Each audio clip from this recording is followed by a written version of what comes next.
ini suami saya.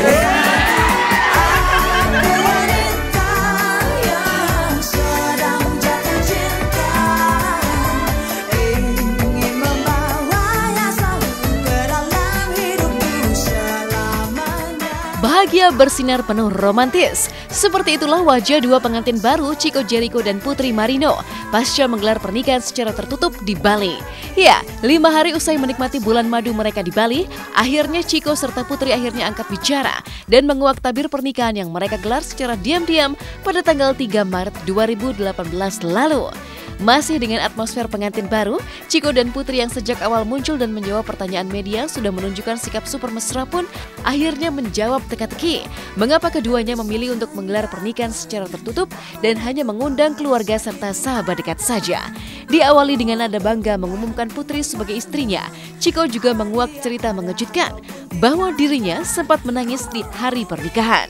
Bidadari tak bersayap datang padaku, dikirim Tuhan dalam wujud wajah kamu. Sehat, bahagia lagi, sehat ya. Oh ya, istri gue. Ketika lo ngomong itu sesuatu kebanggaan ya. Istri saya. Jadi ya sebenarnya sih kita emang pengen bikin pernikahan itu kan sekali seumur hidup. Kita pengen bikin pernikahan yang sederhana, yang intimate, yang benar-benar sakral. Karena menurut gue pernikahan itu ya yang paling penting adalah di hadapan Tuhan dan keluarga. Seperti itu, gue benar-benar pengen khusyuk. Gue nggak mau yang terlalu bingar-bingar gitu, gue nggak mau terlalu rame, jadi pengen yang intimate. Seperti diri kita ya, seperti kita. Yang penting gak neko-neko lah. Bener. Nangis bahagia lah, haru. Dan itu banget ya, itu kayak perasaan bahagia yang belum pernah gue rasain sih seumur hidup gue. Ada cinta di sekitarmu. Uniknya seolah ingin menjawab tanda tanya publik akan kisah cintanya dengan Putri yang selama ini memang dirahasiakan oleh Chico. Kini setelah resmi menikah, Chico pun membuka tabir cerita asmaranya dengan Putri Marino yang diam-diam berjalan selama 3 bulan menyimpan kisah romantis. Pasalnya meski dijodohkan oleh sahabat mereka, tapi Chico mengaku sudah lama mengincar Putri sebagai pacar. Karena gaya hidup serba sederhana, artis yang 9 tahun lebih muda dari Chico itu. Bagaimana tidak, meski dikenal sebagai model sekaligus aktris, tapi Putri tak gengsi menggunakan transportasi ojek online yang secara mengejutkan turut menggoretkan kenangan manis PDKT cinta Chico kepada Putri. Kita pacaran 3 bulan. Tapi dari awal pacaran itu gue ngomong sama Putri bahwa gue memang pengen serius gitu loh. Gue bukan nyari pacar, tapi gue nyari pasangan hidup. Dan kenapa gue ngomong kayak gitu ke Putri, karena gue nemuin gue yakin banget bahwa Putri ini adalah sosok yang selama ini gue cari. Ya terima kasih juga sih sama Bubu pada saat itu, emang dia yang benar-benar kayak deketin gue sama Putri. Itu aku masih panjang rambutnya ya. Ini masih gondrong, jadi agak kayak ini cowok aneh banget sih, serem gitu. Serem tapi kan Serem tapi sayang. Tapi itu gue kayak garong kan. Iya, rambutnya gondrong tapi sampai kayak jenggot segala macam kan, kayak udah deh aku sendirian aja pulang gitu. Pada saat itu lagi hujan-hujanan bener-bener kayak tungguin ya udah aku jemput, gak usah kamu tungguin tempat makan. Dia hujan-hujanan datang ke restoran itu bikin gue terharu. Gilanya orang nggak mau ngerepotin banget gitu kan, kayak susah banget nih cari kayak gini. Terus begitu mau pulang masih dalam keadaan gerimis, dia tetap mau pulang naik ojek online. Terus gue bilang nggak bisa, ini kan biar nggak kehujanan gitu, biar gue anterin aja naik mobil sampai ke rumahnya. Dia tetap menolak. Akhirnya gue paksa, dia pesan ojek online, gue pesan ojek online juga. Jadi biar kita sama-sama naik ojek online aja. Putri ini sangat simpel banget. Dia naik ojek online kemana-mana, bener-bener sangat mandiri. Itu gue ngeliatnya kayak wah gila nih cewek mandiri banget ya. Ada ya cewek mandiri kayak gini gitu, kayak susah banget nih dapetin kayak gini nih, gue harus kejar nih.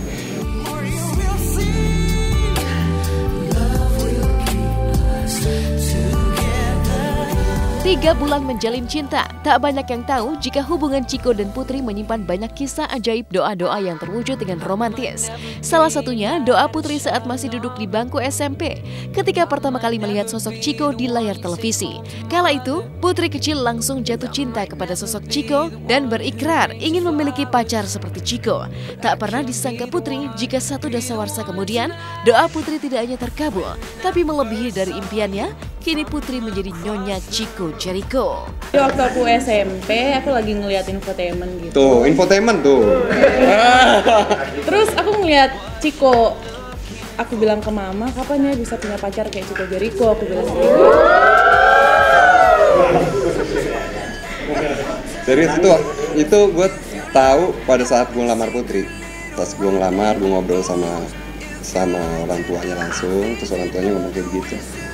Mungkin pada saat itu lagi ada bintang jatuh kayaknya. Iya, terus didengar deh doa aku. Jadi masih nggak nyangka aja udah nikah sama dia. Bahagia banget, beruntung banget, bersyukur banget punya suami kayak Chico. Karena kayak sosok laki-laki yang seperti Chico yang emang aku impikan buat mimpin keluarga aku nanti, menjadi ayah dari anak-anak aku nanti. Dan mengejutkan, rupanya bukan hanya Putri Marino saja yang mendulang kisah doa yang terjawab secara ajaib dan berujung romantis. Diam-diam, Chico juga menyimpan keajaiban serba angka 3 pada doa di ulang tahunnya yang ke-33. Pasalnya dari doa tersebut, doa Chico untuk mendapatkan jodoh sejati terwujud dan disahkan lewat janji suci pernikahan pada tanggal 3 di bulan 3 yang uniknya berujung pada harapan ingin segera menimbang momongan dalam jumlah yang mengejutkan seperti berikut ini. Gue sempat berdoa gitu bahwa di usia gue yang ke-33 itu semoga ya Tuhan mengirimkan jodoh buat gue. Tapi ya ternyata ya puji Tuhan, alhamdulillah doa gue terkabul. Gue orang suka angka 3.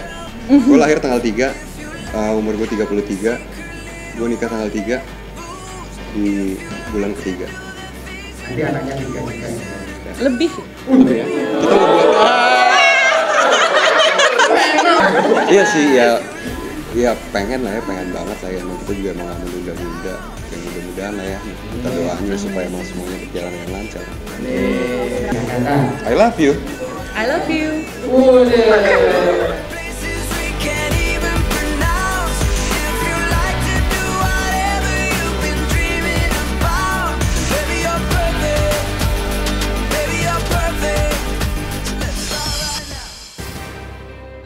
Satu tahun diguncang kabar poligami. Pekan ini, bom kejutan rumah tangga penyanyi religi Opik seolah pecah lewat gugatan cerai sang istri Dian Rusitaningrum. Sekian lama bertahan, mengapa baru sekarang Dian memutuskan untuk menggugat cerai Opik? Simak berita lengkapnya yang akan kami rangkai dengan kabar yang tak kalah mengejutkan dari Kalina Oktarani, yang konon ditinggal sang suami pasca mengalami keguguran hingga akhirnya memutuskan untuk berpisah. Simak liputannya hanya di Hot Shot sesaat lagi.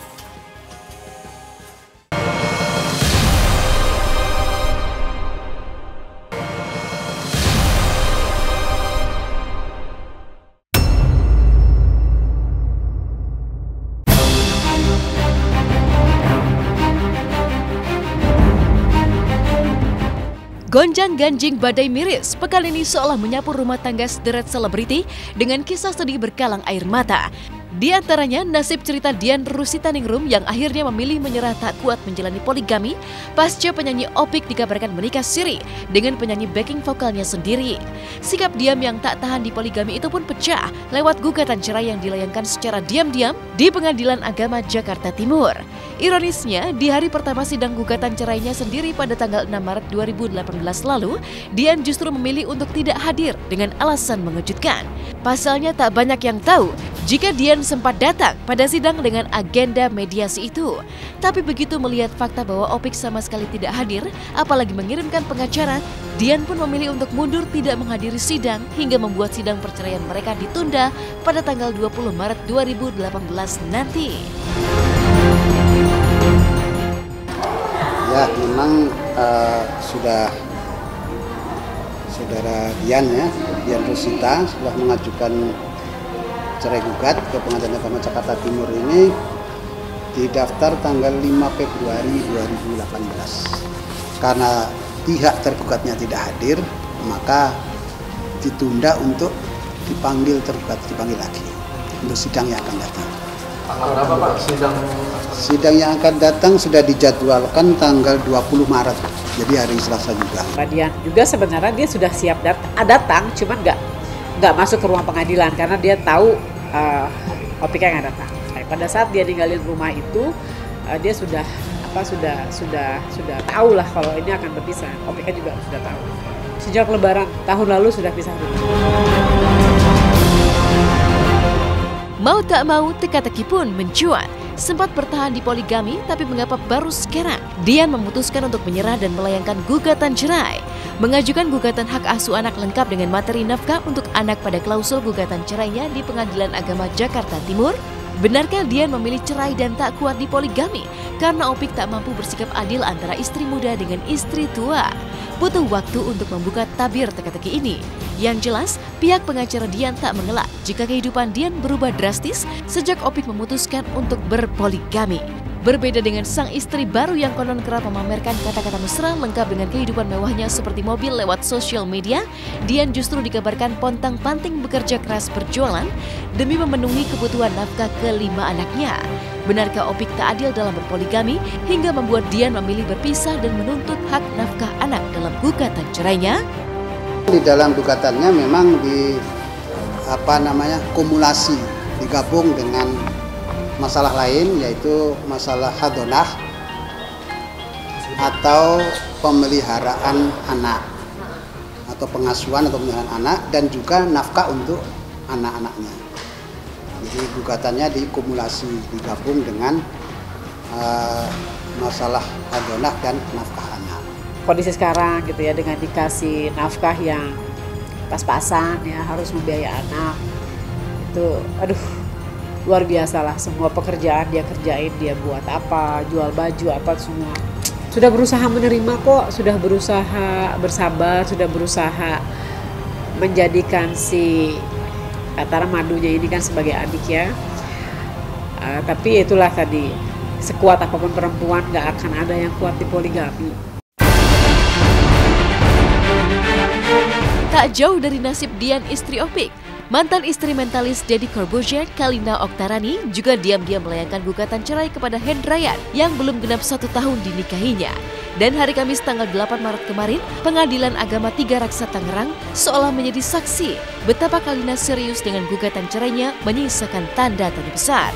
Baru menikah di bulan Mei tahun 2017 lalu, mengapa belum genap 1 tahun Kalina sudah ingin bercerai?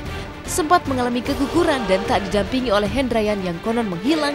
Benarkah ada konflik kehadiran wanita ketiga yang menjadi penyebab Kalina ingin bercerai? Bersidang pertama kali itu di tanggal 8 hari ini ya. Kalina datang, terus kami juga datang, ya kami datang berdua sama tim juga, tapi dari pihak tergugat tidak hadir. Saya pastikan nggak ada kehadiran. Kalau mengenai perempuan lain, saya pastikan nggak ada ya. Gitu. Tapi kalau untuk yang mengenai keguguran, ada faktor penyebab juga. Salah satunya mungkin ada kekecewaan dari Kalina juga. Ya banyak faktor lah. Itu juga termasuk diantaranya. Gitu. Berbeda dari Kalina dan gonjang-ganjing rumah tangga penyanyi Opik, nasib dua mantan Sandy Tumiwa dan Tessa Kaunang yang saling terbakar konflik panas kini justru berbelok ke babak baru yang mengejutkan. Pasalnya setelah sempat bersih tegang dan berteriak menghadapi tuntutan Sandy Tumiwa menuntut hak asuh kedua anaknya, hari Kamis kemarin mediasi babak ketiga antara Sandy dengan pihak Tessa pun kembali bergulir menghasilkan keputusan mengejutkan. Sebab tanpa dihadiri oleh Tessa dan hanya mewakilkan kehadirannya pada Genesis sang adik, mediasi antara Sandy dan pihak Tessa tersebut sukses berujung damai. Sandy bahkan membatalkan tuntutan hak asuh atas kedua anaknya, menjulangkan tanya. Sempat terlibat konflik panjang yang melibatkan penggerebekan dini hari di rumah Tessa. Mengapa kini tiba-tiba saja Sandy dan Tessa saling melunak dan mau berdamai? Jawabnya pun mengejutkan.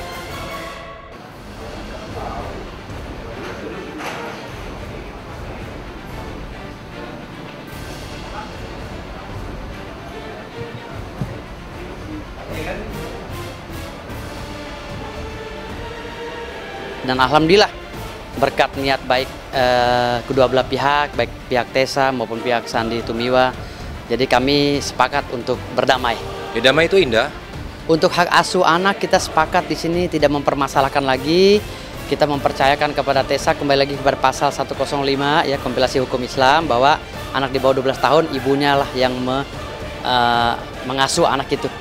Dari pihak keluarga memang ini udah keinginan kami untuk berdamai. Secara psikologis anak ini nggak baik sebenarnya kan yang terjadi perdebatan ini, pertikaian ini. Makanya kita berharap ada waktu satu momen di mana baik Tessa, Sandi ketemu, diliput atau bagaimana supaya anak suatu saat sudah besar bisa akses ke internet, browsing. Oh lihat, walaupun ada pertikaian tapi juga ada perdamaian di situ.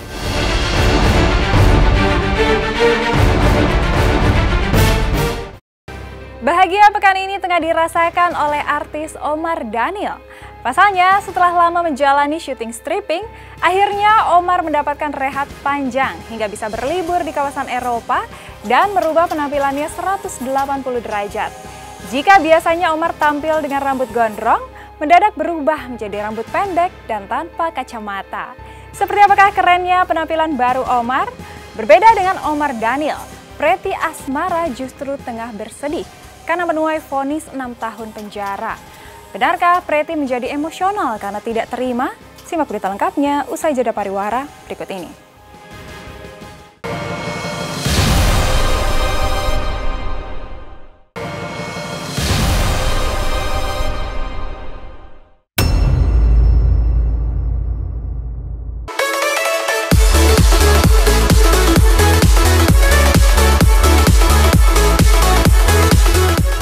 Rehat dari kesibukan syuting sinetron selama 3 bulan terakhir, aktor tampan Omar Daniel muncul dengan penampilan yang 180 derajat berbeda dari sebelumnya. Omar Daniel yang identik dengan rambut gondrong di sejumlah perannya di sinetron, kini tampil dengan rambut lebih pendek. Selain mengubah gaya rambut, kacamata yang biasanya selalu digunakan Omar Daniel dalam akting hingga kesehariannya, kini tak lagi terlihat.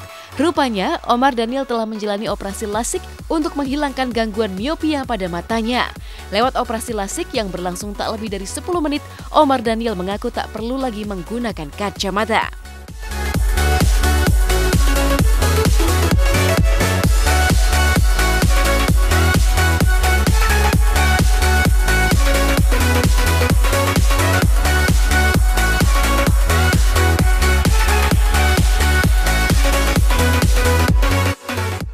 Dari zaman SMP atau SMA kali saya minta buat lasik, dan setelah sekian lama berlalu terus saya baru keinget lagi, oh ya ini kayaknya saat yang tepat nih, mumpung lagi libur juga kan, jadi nggak ganggu syuting.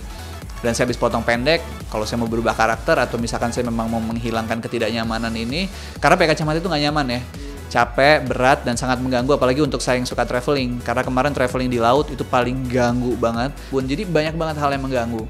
Dan yang paling nggak nyaman, ya namanya orang minus pasti nggak nyaman, kita nggak bisa lihat lebih jelas segala macam. Jadi emang keinginan yang sudah lama, dan kemarin dirasa saat yang tepat, akhirnya oke, kayaknya ini waktu yang tepat deh. Terus ya udah.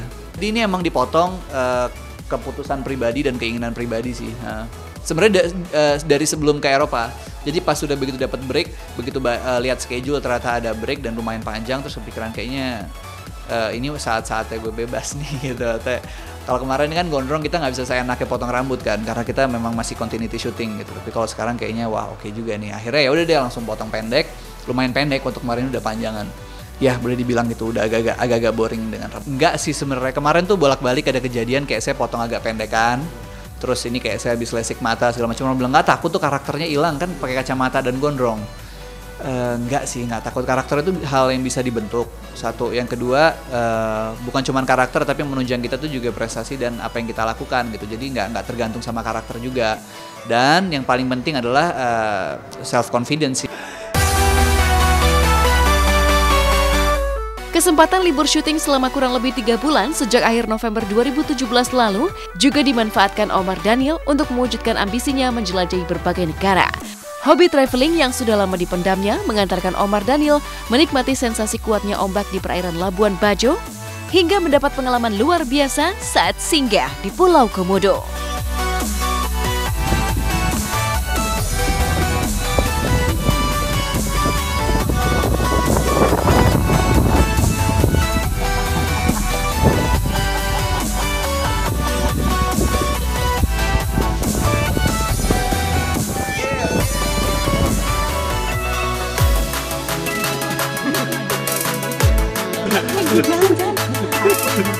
Banyak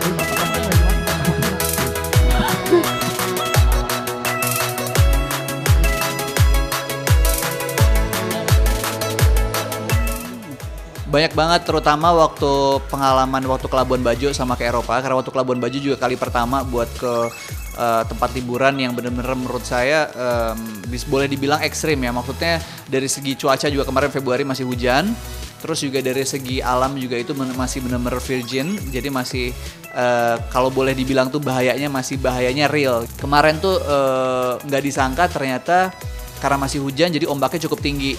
Terus ngelewatin area yang boleh saya bilang pengalaman pertama saya masuk ke area pertemuan 4 mata angin. Jadi itu cukup membahayakan karena posisi kapal itu benar-benar kayak di tengah dari seluruh penjuru mata angin. Jadi kayak ombak di depan, kanan, kiri, belakang gitu. Serem sih lumayan. Terus kayak ke Pulau Komodonya langsung. Untuk pertama kali jadi solo traveler ke sana, benar-benar sendiri berangkat pulang dan selama perjalanan di sana ke 12 negara. Ya ada beberapa negara yang saya di sana memang ada teman, jadi kayak mereka nemenin tapi memang nggak full time mereka nemenin karena ada yang harus kuliah, ada yang harus kerja kayak begitu. Jadi pengalaman baru. Selain keindahan negeri sendiri, Omar Daniel juga melancong ke negeri tetangga seperti Singapura. Bahkan selama sebulan penuh, Omar Daniel berkeliling ke 12 negara di Eropa. Dan di benua biru, Omar Daniel yang berpetualang sendirian benar-benar diperkaya pengetahuannya akan budaya dan kebiasaan warga di masing-masing negara yang dikunjunginya.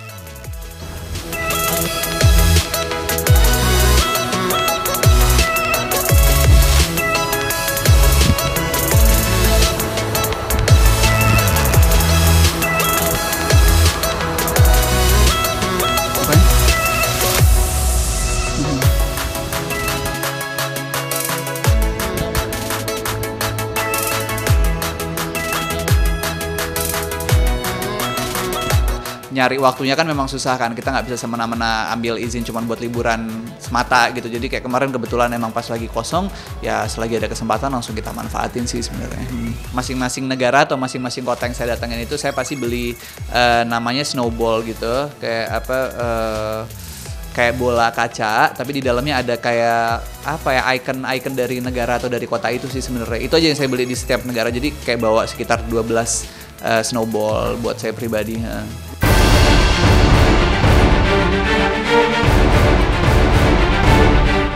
Kontras dengan kebahagiaan Omar Daniel yang baru saja menikmati liburan ke berbagai negara selama libur syuting, aktris Pretty Asmara harus mendengar kenyataan pahit saat vonis kasus narkoba yang menjeratnya dibacakan di Pengadilan Negeri Jakarta Pusat Kamis kemarin.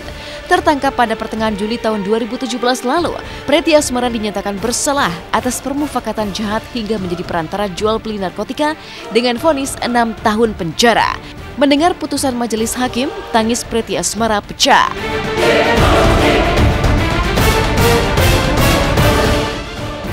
Menjatuhkan pidana terhadap Pretty Asmara alias Pretty dengan pidana penjara selama 6 tahun.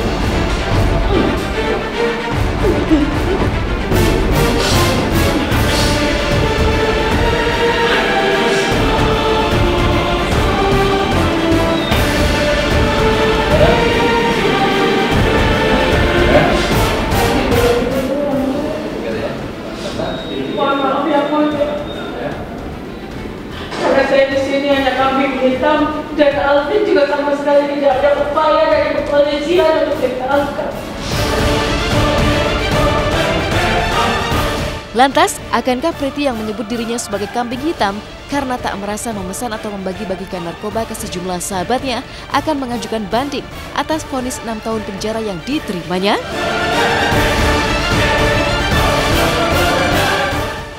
Kalau dibilang terasa berat ya pasti sangat berat banget ya buat saya. Cuma kita masih dipikir-pikir dulu. Tadi udah ngobrol sama Bang Cakra. Kita pikirkan dulu apakah akan banding atau apakah gimana atau bagaimana langkah selanjutnya. Karena saya di sini cuma kambing hitam. Saya sama sekali tidak pernah memesan narkoba, semua itu Alvin. Jadi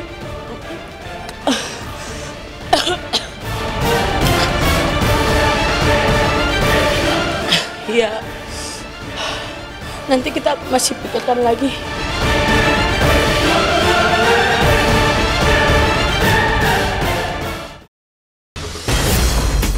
Sementara itu, jelang Asian Games 2018, seperti apa kemeriahan konser energi Asian Games 2018 yang diisi musisi kenamaan seperti Cakra Khan, Virgon, hingga Via Valen? Seperti apa pula pengalaman Ricky Harun dan Ria Ricis saat melawan legenda bulu tangkis Indonesia, Susi Susanti dan Alan Budi Kusuma? Sesaat lagi hanya di Hot Shot.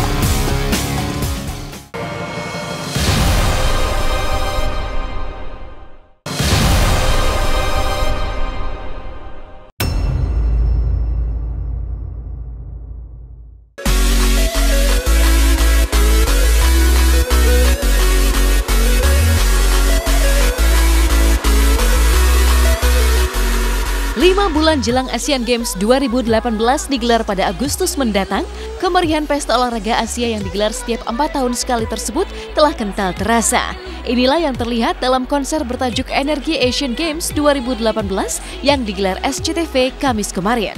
Sejumlah penyanyi kenamaan tanah air seperti Anji, Cakra Khan, Virgon, serta Via Valen ikut ambil bagian, membawakan sejumlah lagu termasuk lagu tema Asian Games 2018. Bagi Cakra yang mengaku penggemar olahraga bulu tangkis, keikutsertaannya dalam konser Energi Asian Games 2018 adalah bentuk dukungan dan penyemangat bagi para atlet Indonesia yang akan berlaga.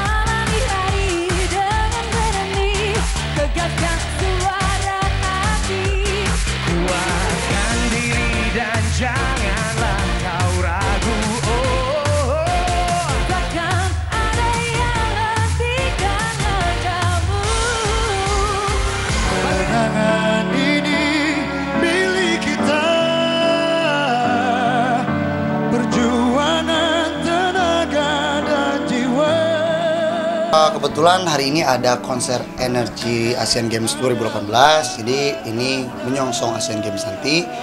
Jadi kita mengadakan sebuah persembahan lah. Kalau kita dari sebagai musisi, kita memberikan suguhan-suguhan lagu-lagu yang menyemangati buat atlet Indonesia yang nanti akan bertarung di Asian Games. Karena berhubung kita jadi tuan rumah Jakarta Palembang, mungkin kemungkinan kalau gue nggak ada jadwal, gue ikut temenin dia tanding.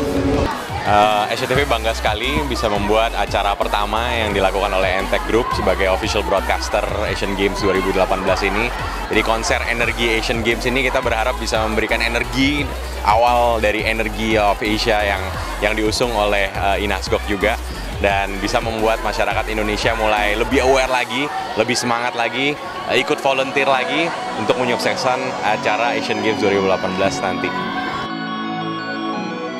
Selain kehadiran musisi kenamaan, konser Energi Asian Games 2018 kemarin itu juga mengalirkan cerita menarik saat Ricky Harun bersama Ria Ricis menantang legenda bulu tangkis Indonesia, Susi Susanti dan Alan Budi Kusuma. Meski Susi dan Alan menggunakan talenan sebagai pengganti raket, Ricky Harun dan Ria Ricis tetap kalah dengan skor 11-8. Dan hadiah kemenangan Susi Alan senilai 50 juta rupiah akan diberikan kepada atlet pertama yang berhasil menyumbangkan emas bagi Indonesia.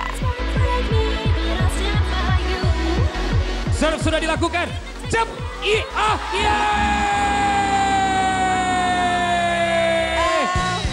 poin untuk pasangan Alan dan Susi 1-0. Pukul satu kali.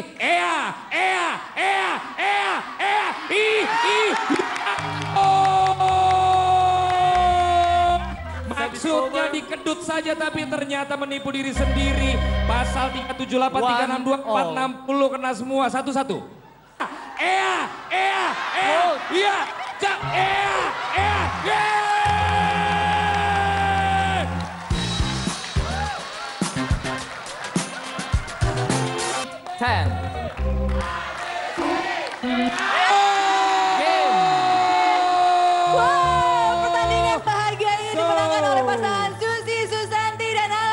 Kita yaitu di konser energi Asian Games 2018 itu mengadakan kayak apa ya namanya pertandingan untuk nanti siapapun yang menang hadiahnya itu akan kita akan memberikan 50 juta kepada siapapun yang menang nanti di Asian Games, pertama kali yang mendapatkan medali emas.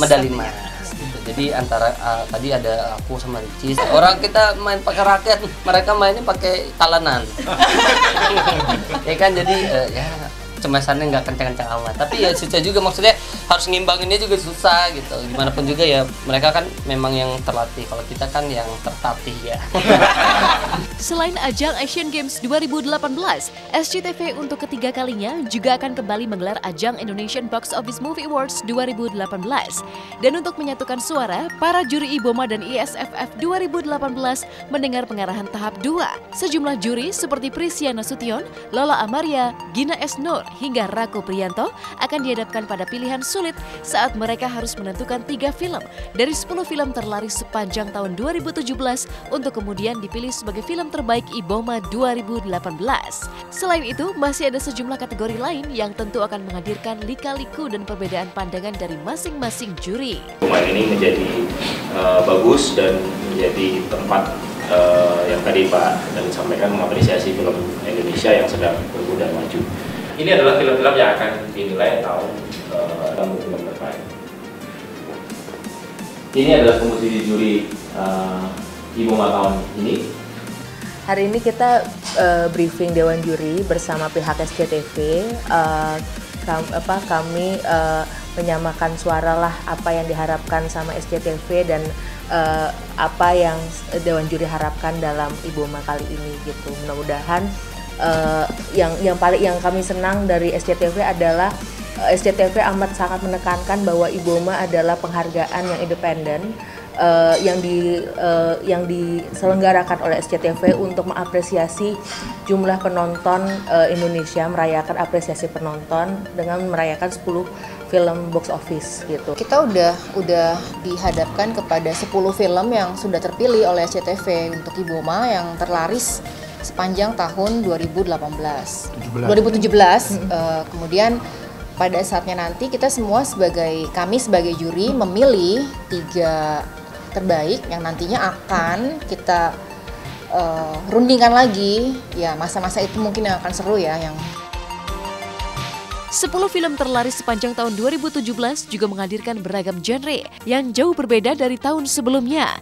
Jika pada IBOMA 2017 hampir semua film didominasi oleh film drama, maka untuk IBOMA 2018 ada banyak warna dari film horor, drama remaja, hingga drama komedi yang mampu mendapat raihan penonton terbanyak. Ada peningkatan kualitas di genre horor. Kalau dari tahun-tahun sebelumnya genre horor adalah genre yang lah, itu adalah film murah, terus kemudian bisa dibikin asal-asalan, tapi kita bisa melihat puncak-puncaknya ada beberapa di 10 film terbaik ini gitu. Begitu juga di genre-genre yang lain seperti komedi, kemudian religi gitu, drama religi, ada drama remaja gitu. Hanya menjadi film box office, tapi menjadi sebuah film box office yang baik dan benar gitu, yang berkualitas. Kalau tadi kan ditanya sebenarnya ada 15 kategori ternyata. 15 ya. Saksikan Indonesian Box Office Movie Awards 2018 segera di SCTV.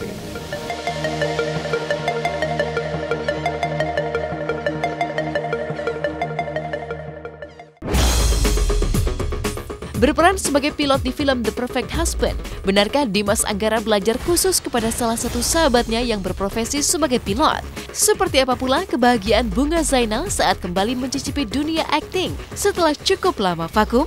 Saksikan Hot Shot sesaat lagi.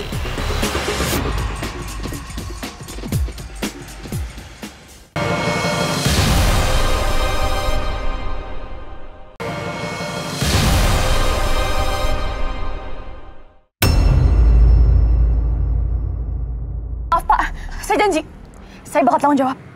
Kamu Ayla kan?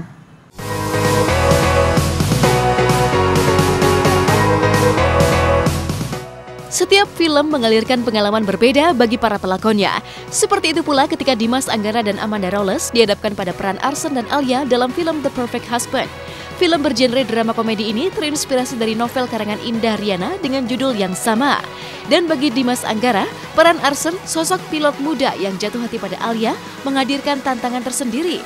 Demi totalitas dalam perannya sebagai pilot muda, Dimas bahkan rela meminta masukan dan berdiskusi dengan salah satu sahabatnya yang berprofesi sebagai pilot. Lalu bagaimana pula Amanda Rawless mendalami karakternya sebagai gadis remaja yang dihadapkan pada dilema perjodohan orang tua.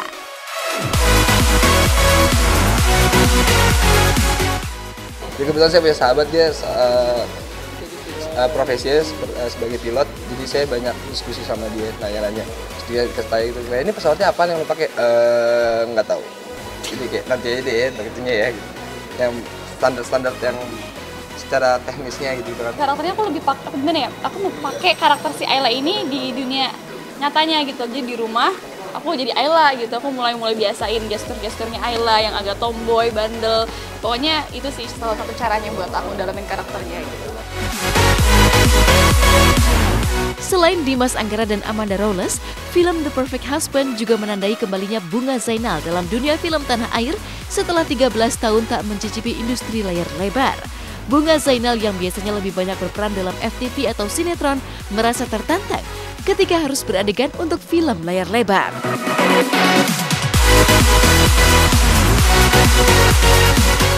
Wow, akhirnya aku comeback lagi ya di dunia film. Kangen banget dan sekalinya dapet peran bagus gitu, kayak bersyukur aja gitu. Karena udah lama banget aku nggak acting begini gitu. Biasa FTV kan santai. Takut kalah acting kali ya. Ya maksudnya pemain-pemain baru juga kan bagus-bagus banget. Salah satunya Amanda Rawless tuh, dia pemain baru, muda, bagus pula gitu. Terus gimana nih caranya aku supaya nggak kalah sama Amanda Rawless gitu kan. Ya, cuma akhirnya ya kita mirip-mirip lah, walaupun umurnya beda tapi kita mirip-mirip lah gitu. Reading yang singkat banget dan baru kenal banget sama Amanda. Jadi si Tata juga baru banget aku kenal, jadi kayaknya rasanya perlu adaptasi gitu. Jadi pas di lokasi aku banyak ngomong, banyak ngobrol. Halo guys, nama aku Maxim Buce. Jangan lupa untuk nonton Perfect Husband yang akan tayang 12 April 2018 di bioskop-bioskop kesayangan kalian. Jangan takut jatuh cinta, apalagi takut kawin jika calon pengantin prianya setampan aktor Herjunot Ali. Tapi eits, ini hanya ada di film Takut Kawin yang sekaligus menjadi proyek film terbaru Herjunot Ali. Uniknya, film yang tayang serentak di bioskop pada tanggal 8 Maret 2018 kemarin itu tak hanya diramaikan akting kawakan Herjunot Ali, tapi juga diwarnai gebrakan baru Angel Karamoy yang untuk pertama kalinya menyanyikan lagu soundtrack layar lebar. Tak heran jika acara nobar penayangan perdana film Takut Kawin kemarin dipenuhi wajah-wajah antusias publik yang senang menyaksikan aksi Angel menyanyikan lagu soundtrack Takut Kawin lengkap dengan Herjunot Ali.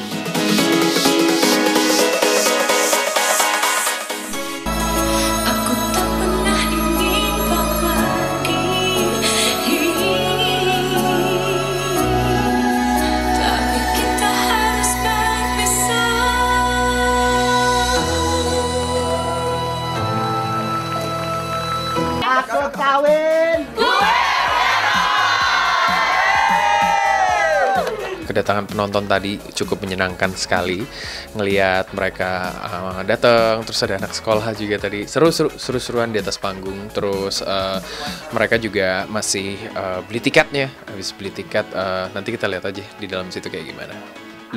Lucu, mereka bilang lucu, mereka bilang kayak yang kayak masalahnya nih Indonesia banget nih. Kalau di acting aku menghayati, aku salurkan ke acting, tapi kalau ini aku menghayati, aku salurkan ke nyanyi gitu. Pokoknya setiap orang yang nonton film ini itu kalau kita pasti bakal ketawa. Uniknya seperti judulnya, film Takut Kawin konon menggambarkan kehidupan pribadi Herjunot Ali yang tak kunjung menikah meski usianya telah mencapai angka 32 tahun. Sontak saja teka-teki baru pun mencuat. Mungkinkah Herjunot memiliki kesamaan karakter dan nasib seperti karakter Bimo yang diperankannya dalam film Takut Kawin? Jawaban yang diurai Herjunot pun mengejutkan.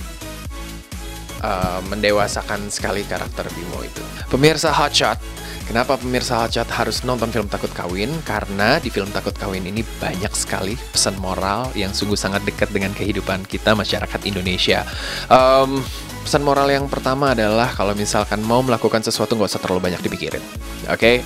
Karena setiap masalah itu pasti nanti akan ada masalah baru yang kamu harus belajar lagi untuk menyelesaikannya. Itu yang pertama. Yang kedua, ini berkaitan sama judulnya sih, kawin / nikah. Kawin nikah, saya terima kawin nikah dan kawinnya, jadi sama aja intinya. Itu kata-kata nggak usah dipermasalahin. Jadi kalau misalkan mau nikah, selama dua-duanya udah saling cinta, saling sayang, lakuin aja, nggak usah terlalu mikirin banyak hal, nggak usah terlalu banyak mikirin omongan orang. Itu aja cukup buat saya. Saya pengen ngajak pemirsa Hotshot untuk nonton film Takut Kawin. Udah tayang mulai hari ini, tanggal 8 Maret 2018. Saya tunggu teman-teman semua di bioskop-bioskop terdekat dari rumah teman-teman. Saya tunggu ya. Sampai ketemu di lain kesempatan. Gue Bimo. Lo mantannya Lala kan? Yang ngebatalin kawin kan?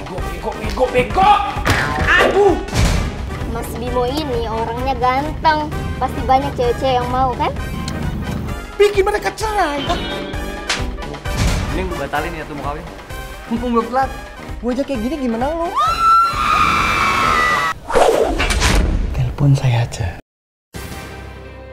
Pemirsa, usai sudah perjumpaan kita hari ini, saya Medina pamit undur diri dari hadapan Anda. Jangan lupa untuk terus menyaksikan Hotshot setiap hari Jumat, Sabtu, dan Minggu pukul 9 waktu Indonesia Barat hanya di SCTV, satu untuk semua.